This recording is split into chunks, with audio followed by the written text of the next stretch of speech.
సాహెబ్ అంబేద్కర్ గారు చెప్పినట్టుగా 4 pillars of డెమోక్రసీలో న్యాయ వ్యవస్థ కూడా అత్యంత విశ్వసనీయత, అత్యంత బలమైన ఒక పునాది కూడా మన రాజ్యాంగ నిర్మాతలు రాజ్యాంగంలోనే వేయడం జరిగింది. అధ్యక్ష, గౌరవ మంత్రి గారిని నేను కోరేది ఏమంటే అధ్యక్ష, ఇప్పుడు వారు చెప్పారు ఫర్ స్పీడీ ఎక్స్పెడిషియస్ జస్టిస్, దానికోసమే ఈ కార్యక్రమం, ఈ చట్టం తెస్తున్నాం, ఈ బిల్ తెస్తున్నాం అని చెప్పారు.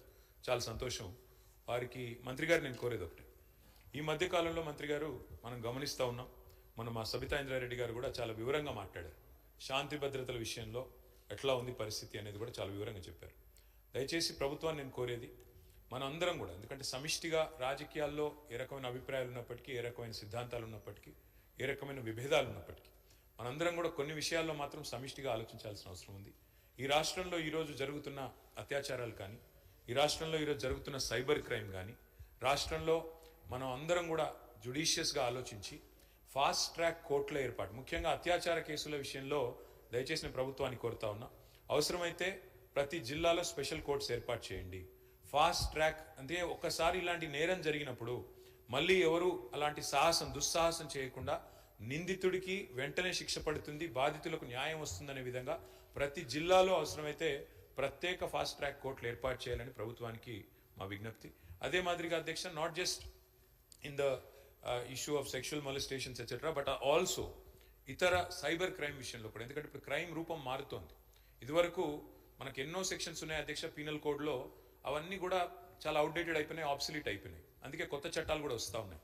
నేను రాష్ట్ర ప్రభుత్వాన్ని అడుగుతా ఉన్నాను, ఈ మధ్యన కేంద్ర ప్రభుత్వం కొన్ని కొత్త న్యాయ చట్టాలు కూడా తెచ్చింది. అయితే ఈ న్యాయ చట్టాల వల్ల కొంత మనకి ఏమైనా ఇబ్బంది కలుగుతుందో అనే ఒక భయం కూడా కొన్ని వర్గాల నుంచి వ్యక్తం అవుతా ఉంది. ముఖ్యంగా మన తెలంగాణ ఈ ప్రాంతంలో వామపక్ష ఉద్యమాలు, ప్రజా సంఘాలు చాలా విస్తృతంగా, చాలా క్రియాశీలంగా ఉండే రాష్ట్రం మన తెలంగాణ. ఎంతోమంది గతంలో ప్రజా ఉద్యమాల్లో పాల్గొని అసూలు బాసిన నేల తెలంగాణ.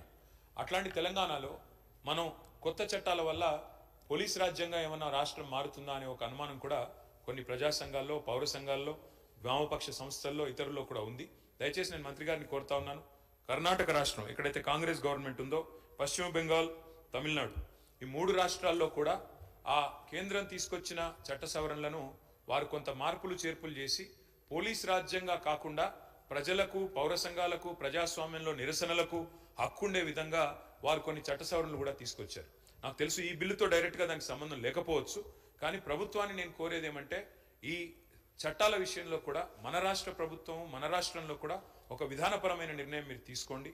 తప్పకుండా మనం కూడా ఆలోచన చేయవలసిన అవసరం ఉంది. సిద్ధరామయ్య గారు ఇప్పటికే చాలా వివరంగా ఈ విషయంలో తన నిరసన చెప్పారు.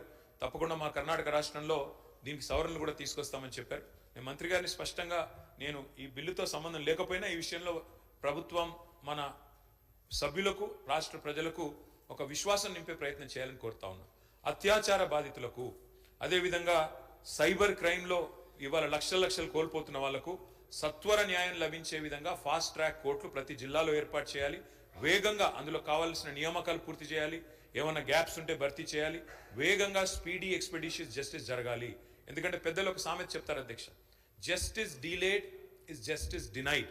అంటే ఎంత ఆలస్యంగా న్యాయం దొరికితే అంత అన్యాయం జరిగినట్టే లెక్క అని. కాబట్టి justice delayed is justice denied అనే మాటను గుర్తు చేసుకుంటూ ఫాస్ట్ ట్రాక్ కోర్టులు ఏర్పాటు చేయాలి. కేంద్ర చట్టాల విషయంలో కూడా తప్పకుండా రాష్ట్ర ప్రభుత్వం కూడా తన వైఖరి తెలియజేయాలి. పోలీస్ రాష్ట్రంగా, పోలీస్ రాజ్యంగా తెలంగాణ మారకుండా, మళ్ళా మంత్రి గారు ఇవాళ ఐటీ మినిస్టర్గా కూడా వారే ఉన్నారు.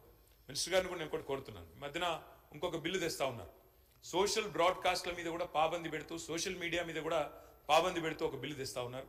దయచేసి మంత్రి గారిని నేను కోరుతా ఉన్నాను, భావ వ్యక్తీకరణ స్వేచ్ఛను హరించే విధంగా ప్రజాస్వామ్య దేశంలో ఏది చేసినా అది తప్పు అవుతుంది.